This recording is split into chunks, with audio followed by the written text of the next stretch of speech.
रश्मि, रश्मि, बेटा ये सब क्या है? तुमने मुझसे कुछ कभी नहीं बताया। रश्मि, कभी तो मुझसे कहा होता, ऐसे ही मॉम कहते हो मुझे। अगर मानती तो बताती ना। सम्मन जी, मुझे क्षमा करें। अनजाने में, गुस्से में मैंने न जाने आपको क्या क्या कह दिया। बाप हूं ना बेटी का दुख देख नहीं पाया। रमा बहन, आप समझाइए जमाईसा को, कैसे कर सकते हो ऐसे?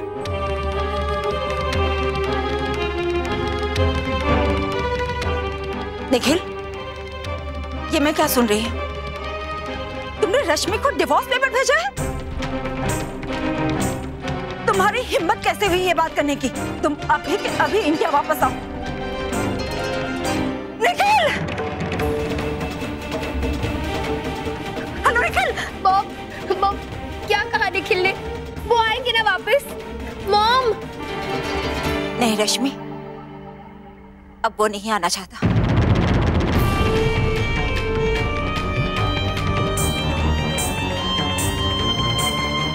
उसने कहा कि मैं यहाँ डायना के साथ रहूंगा।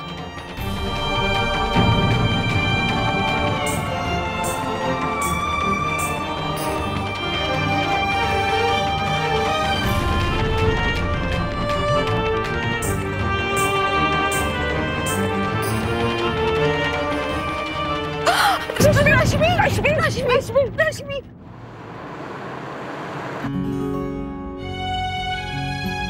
नमन, ऐसा मुंह बना के तो मत चलो ना प्लीज। करिश्मा, मुझे बहुत चिंता हो रही है। घर में सब कितने अपसेट हैं और हम हनीमून पे जा रहे हैं। बहुत ऑड लग रहा है। अगर ऑड लगता तो वो हमें भेजते ही क्यों? और वहाँ भाभी और भाभी माँ भी थे ना। अगर ऐसी कुछ बात होती तो वो हमें कह नहीं देते। ये हमारा पर्सनल डिसीजन है, इसलिए कोई इंटरफियर नहीं करना चाहता था। वाओ, तो तुम कह रहे हो जहाँ इंटरफियर किया जा सकता था वहाँ किसी ने इंटरफियर नहीं किया। और जो डिसीजन सिर्फ रश्मि दी और निखिल जी का होना चाहिए था उसमें सब पड़ रहे हैं। करिश्मा प्लीज, ये बिल्कुल अलग मैटर है। You know what, Naman? Actually मुझे इस बारे में कुछ बात ही नहीं करनी है। मैं एक बार घर फोन कर लेता हूँ। हेलो गिरजा दीदी, मैं नमन बोल रहा हूँ। वहां पर सब ठीक है ना? क्या? लेकिन क्या हुआ? निखिल जी ने डिवोर्स पेपर्स भेजे और रश्मि दी बेहोश हो गई हैं। What? करिश्मा प्लीज हम वापस घर चलें। ठीक है। थैंक्स भैया, आप प्लीज वापस घर ले लीजिए। स्ट्रेस में है, पर मैंने इंजेक्शन दे दिया है, थोड़ी देर में अच्छा फील करने लगेगी। Thank you doctor. बहू, तुम सही थी, हम तुम्हारी बात नहीं समझ पाए। हाँ, हम गलत थे राजबन्ना, जो सोचते रहे कि सब ठीक हो जाएगा। हाँ भाभी माँ, कांच के टुकड़े जो टूट के चूर हो गए थे, हम चाह रहे थे हमारी बेटी और नातिन उस पे चले। ये भी नहीं देखा कि उन्हें कितनी तकलीफ हो रही होगी। बहू, हमें क्षमा कर दो। प्लीज भाऊजी ऐसे मत कहिए। हमारी रश्मि का अब क्या होगा बहू? पूरी जिंदगी वो कैसे बिताएगी अब? निखिल, रश्मि, संभाल के। रश्मि, निखिल मुझे छोड़ के चले गए ना। निखिल जी चले गए तो क्या तुम जीना छोड़ दोगी? नहीं ना, जिंदगी किसी के लिए नहीं रुकती है रश्मि। मैं मानती हूँ जो हुआ वो नहीं होना चाहिए था, पर उससे बदला भी तो नहीं जा सकता है ना। अगर निखिल जी ने अपने लिए एक अलग रास्ता चुना है, रश्मि भी खड़ी इंतजार नहीं करती रहेगी उनका। वो भी अपने लिए एक रास्ता चुनेगी, अपने जीवन को एक नई दिशा देगी। इतना आसान नहीं होता ये दुनिया, ये समाज बातें बनाएंगे, ताने कसेंगे। गायु का क्या होगा? बिना पिता के वो कैसे रह पाएगी? अभी भी कौन सा साथ में रह रही है वो अपने पिता के बाबूजी। रश्मि अपने से ज्यादा अपनी बेटी के लिए तो परेशान थी, इसीलिए तो दुखी थी। लेकिन निखिल जी ने तो उसका भी मान नहीं रखा। वो इसीलिए तो गिड़गिड़ा रही थी निखिल जी के सामने, ताकि किसी तरह समझौता हो और इसकी बेटी खुश रहे। खैर, अब तुम्हें तय करना है रश्मि, क्या तुम अपनी बेटी को एक ऐसे माहौल में पालना चाहोगी जहां उसका पिता होकर भी नहीं है, रश्मि, मैं जानता हूं कि आसान नहीं है, लेकिन अगर कोशिश करेंगे ना तो नामुमकिन भी नहीं है। मैं जानता हूं कि रिश्ते को बचाने की पूरी कोशिश करनी चाहिए, लेकिन उसे ढूंढना नहीं चाहिए, आगे बढ़ जाना चाहिए। हाँ रश्मि, तुम्हारे भैया और भाभी सही कह रहे हैं। जब निखिल ने तुम्हारी परवाह नहीं की तो तुम क्यों रो रो कर उसकी याद में जान जला रही हो? मैं जानती हूँ कि तुम उससे बहुत प्यार करती हो, लेकिन निखिल ने तुम्हारी कोई कदर नहीं की, इसलिए तुम भी भूल जाओ उसे।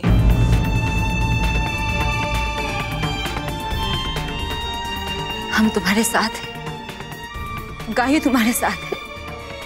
मैं जानती हूँ कि तुम्हें बहुत तकलीफ होगी। बरसों की मेहनत है इस रिश्ते में, लेकिन बेटा तुम्हें हिम्मत करनी होगी। बस रश्मि, अब और नहीं, बहुत आंसू बहा चुकी हो तुम। अब नए सिरे से अपनी जिंदगी शुरू करो। दी, आप ठीक तो हैं?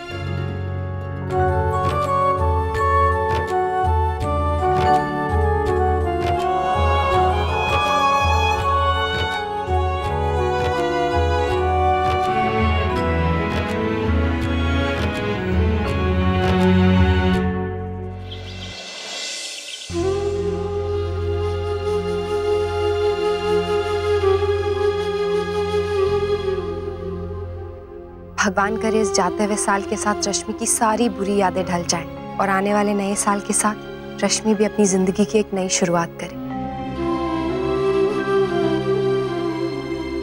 रश्मि,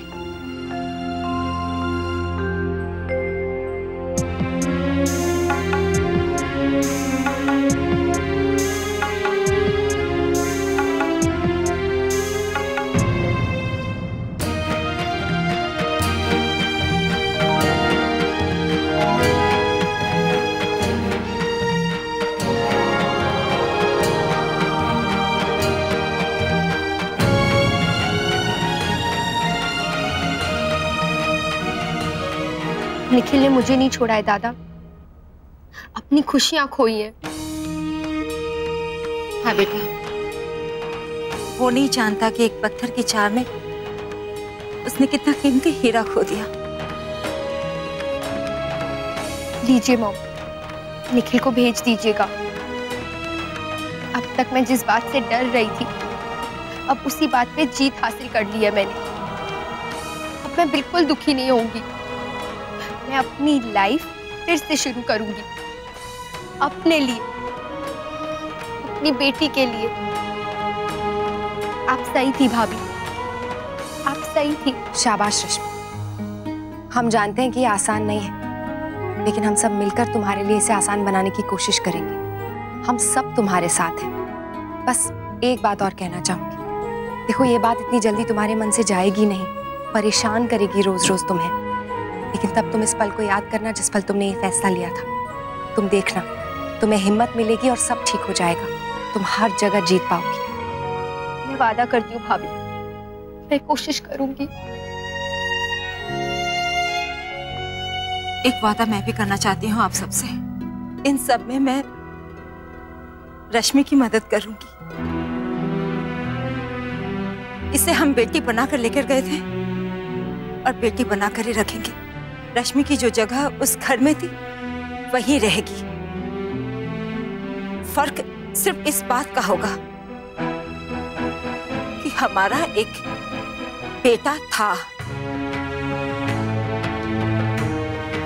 लेकिन अब हमारी एक ही औलाद है, वो है रश्मि।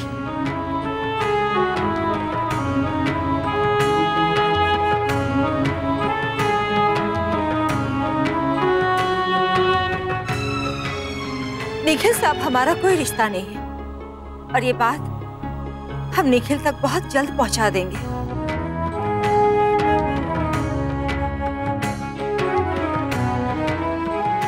समधन जी, हम आपकी भावनाओं की इज्जत करते हैं, लेकिन हमारी बिटिया हमारे साथ रहेगी। आपके बेटे ने हमारी बिटिया के साथ जो सुलूक किया है, उसके बाद हम सबके लिए किसी पर भी भरोसा करना बहुत मुश्किल है। मेरे बेटे ने जो कुछ भी किया उसके लिए मैं बहुत शर्मिंदा हूँ, लेकिन दोबारा आपको शिकायत का कोई मौका नहीं दूंगी। लेकिन हमारी बिटिया हमारे साथ रहेगी। आपको हम पे भरोसा नहीं है? इतना सब कुछ होने के बाद हमें अपने आप पर भरोसा नहीं है समदत जी, तो दूसरे पर कैसे कर ले? मुझे लगता है कि ये फैसला हमें रश्मि पर ही छोड़ देना चाहिए कि वो कहाँ रहना चाहती है। बोलो रश्मि।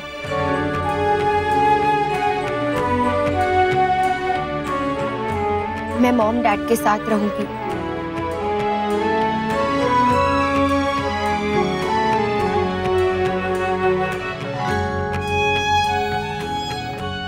जैसे अब तक रहती थी। जो कुछ भी हुआ उसमें इनका कोई दोष नहीं।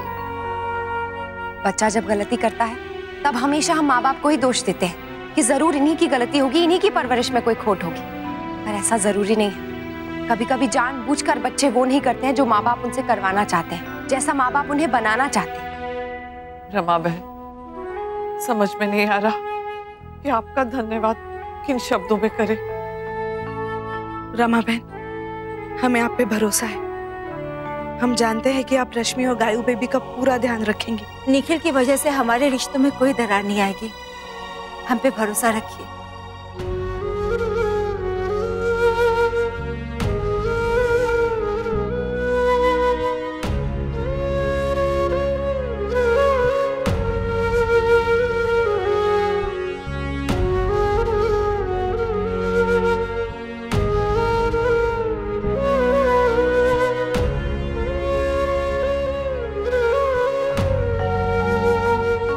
मेरी और गायू की लाइफ में आप सैंटा बनकर आई और हमें वो गिफ्ट दिया जिसकी हमें सबसे ज्यादा जरूरत थी।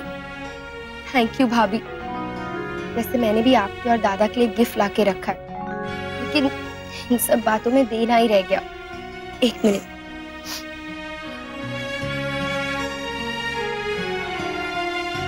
दादा,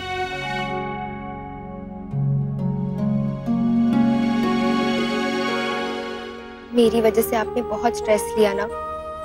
आपको आराम की जरूरत है, इसलिए मैंने आप लोगों के लिए बेबी मून की टिकट्स बुक की हैं। आप लोग प्लीज जाइए और अच्छे से एंजॉय कीजिए। रश्मि, नहीं, प्लीज आप लोग हो आइए मेरे लिए। और जब तक आप लोग वापस आएंगे ना, तो एक दूसरी रश्मि देखेंगे। हाँ बहू, हो आओ बेटा। या भाभी, यू ट्रूली डिजर्व दिस। आप दोनों प्लीज जाइए। Thank you.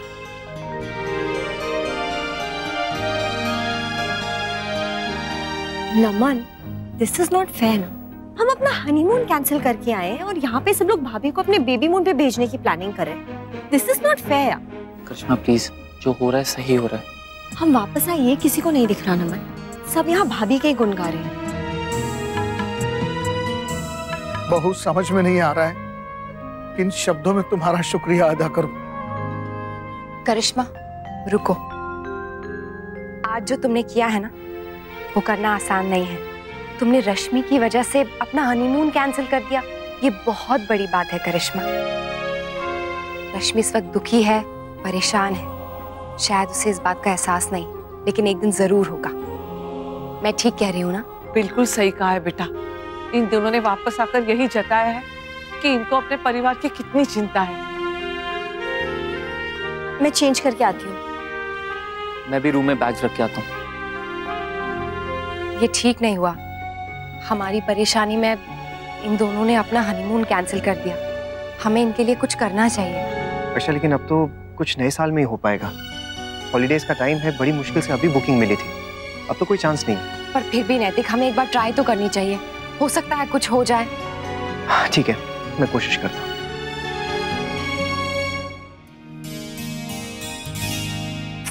छोड़ो नमन। क्या हुआ? इतनी अपसेट क्यों? अभी तो सबने इतनी तारीफ की ना तुम्हारी, फिर क्यों नाराज हो? अच्छा बाबा, हम हनीमून पर फिर कभी चले जाएंगे। जैसे सब हमारा ही वेट करे हुआ, राइट? नमन, इतना आसान नहीं है ये सीजन में बुकिंग्स मिलना। इस सीजन में तो हम वैसे भी नहीं जा पाएंगे। भैया भी जा रहे हैं, तो ऑफिस का सारा काम मुझे ही संभालना पड़ेगा। एक बार भैया और दीदी वापस आ जाएं, फिर चलते हैं। रश्मि दीदी ने कितने मन से उनके लिए ट्रिप अरेंज किया है ना। ये अच्छा है, सबको सिर्फ भैया और भाभी की पड़ी है। एक्चुअली मुझे इस बारे में कुछ बहस ही नहीं करनी। अब हम तो समझ गए देवयानी, लेकिन दुनिया का मुंह कौन कैसे बंद कर सकता है? हाँ भाभी माँ, कहना बहुत आसान होता है कि कोई फर्क नहीं पड़ता, पर फर्क पड़ता है जब दुनिया वाले ताने मारते हैं। उनके ताने तीर की तरह चुभते हैं भाभी माँ। तुमसे ज्यादा ये बात कौन समझ सकता है देवयानी? मैंने जब ये बात सुनी तो मैं इतनी हिल गई थी, पर तुमने सहा है, मेरी रश्मि को भी सहना पड़ेगा। तसल्ली की बात तो ये है ना कि उसके साथ उसका पूरा परिवार है, उसके ससुराल वाले हैं, उसके दुनिया का सबसे बड़ा सहारा उसकी बेटी उसके साथ है। भाभी माँ, जब एक रिश्ता टूटता है ना तो सारी उम्मीदें भी टूट जाती है, इंसान भी टूट जाता है। मुझे तो फिर भी भगवान ने दूसरा मौका दिया। हम बस यही प्रार्थना करेंगे कि रश्मि को भी दूसरा मौका जरूर मिले, क्योंकि एक अकेली औरत के लिए मुश्किलें जैसे इंतजार करती रहती है। ठीक से पहुंच गई ना रश्मि? जी भाभी, प्लीज रश्मि हिम्मत रखो। कोशिश करूंगी। अच्छा चलो, अब तुम आराम करो, हम बाद में फिर बात करते हैं। और सुनो, अगर कोई भी परेशानी या तकलीफ हो तुरंत फोन करना, हम चले आएंगे। ओके? थैंक्स भाभी। अच्छा, आप लोग जा रहे हैं ना? प्लीज जाइएगा, मुझे अच्छा लगेगा। हाँ रश्मि, जरूर जाएंगे। अब तुम चलो, ये सब मत सोचो और आराम करो। Okay? Bye bye. Thank you so much.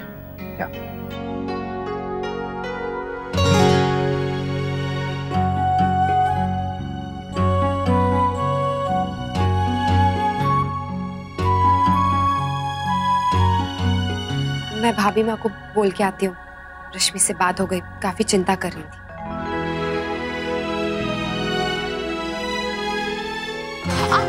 अक्षर, क्या हुआ? कितनी बात? आपको लगी तो नहीं?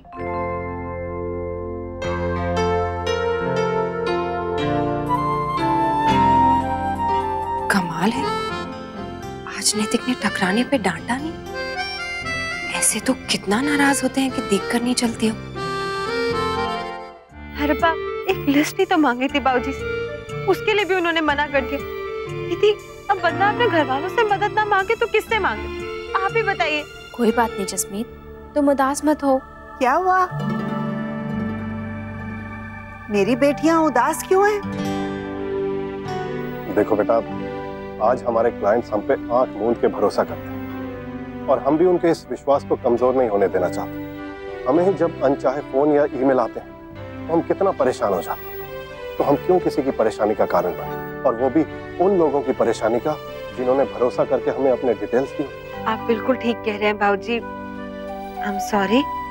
जसमीत, हम कोई दूसरा तरीका ढूंढते हैं अपने लिए कस्टमर बनाने का।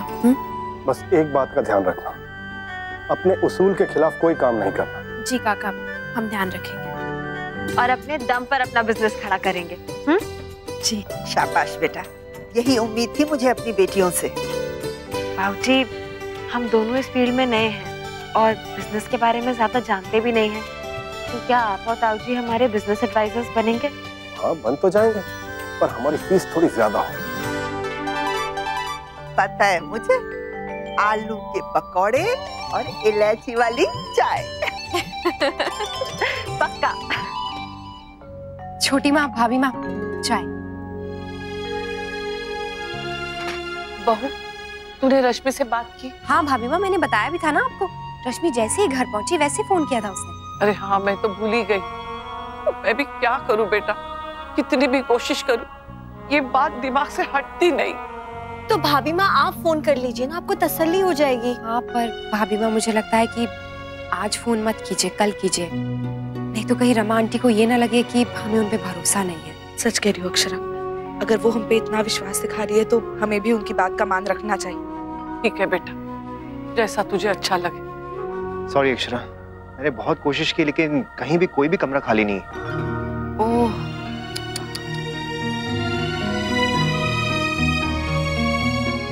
एक जगह है जहां तुम जा सकते हो। कौन सी? जहां रश्मि हमें भेजना चाहती है। हाँ, वो तो अच्छी जगह है। करिश्मा, तुम लोग वहां पर चले जाओ। बिल्कुल नहीं भैया, इस वक्त हॉलिडे की सबसे ज्यादा जरूरत आप दोनों को है। दी ने हमारी शादी के टाइम पे बहुत काम किया और अभी भी कुछ ना कुछ चल ही रहा है। She totally deserves a break, वरना छोटू बेबी अपसेट हो जाएगा और कहेगा कि सब मेरी मम्मा को कितना परेशान करते हैं। नमन बिल्कुल सही कह रहा है। इस वक्त छुट्टी की जरूरत तुम दोनों को ज्यादा है। छोटी माँ, हम तो कभी भी जा सकते हैं जब मन करे। अभी नई नई शादी इनकी हुई है, इन्हें जाना चाहिए, इसलिए। नहीं भाभी, आप जाइए ना प्लीज। अगर हम नहीं जा सके तो क्या हुआ, इसका मतलब ये तो नहीं आप भी नहीं जाएंगे। और रश्मि दी ने आपके लिए टिकट्स कितना मन से बुक की है। आप लोग प्लीज जाइए भाभी। तो बस फाइनली डिसाइड हो गया, पहले आप जाएंगे और थोड़े दिन बाद हम दोनों चले जाएंगे। पर नमन, रश्मि के लिए चली जाओ। ठीक है छोटी माँ, आप लोग इतना कह रहे हैं तो मैं और अक्षरा जरूर जाएंगे।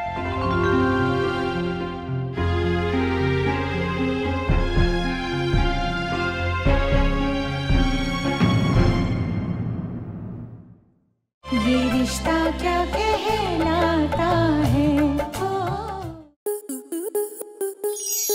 स्टार प्लस के YouTube पेज पर आने के लिए आपका धन्यवाद। अपने फेवरेट शोज देखने के लिए subscribe to Star Plus YouTube page and hit the bell icon.